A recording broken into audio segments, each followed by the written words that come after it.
Malayo na ang tinakbo ng Pilipinas sa pagtataguyod ng pag-iit sa soberanya ng Pilipinas, hindi lamang sa West Philippine Sea, kundi maging sa maritime domain nito sa isang dekada matapos may panalo ng ating bansang 2016 arbitral ruling laban sa China.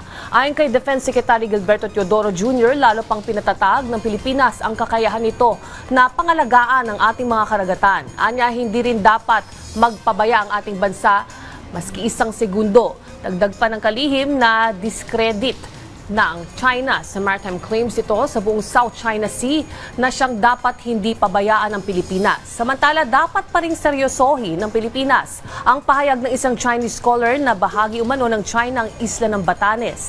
Ayon sa kalihim, bagamat hindi opisyal na pahayag ng Beijing ang binitawang pahayag ng Chinese scholars, may tuturing pa rin na quasi-statement ng kanilang bansa ang mga nasabing pahayag alinsunod sa ipinatutupad ng batas doon. Dapat rin bantayan ang pagkartel ng China sa mga bakal na pumapasok sa merkado. Hindi lang dapat tayo bumantay dito sa mga naratibo sa China, kung hindi ang gawain ng kanilang mga ahente dito.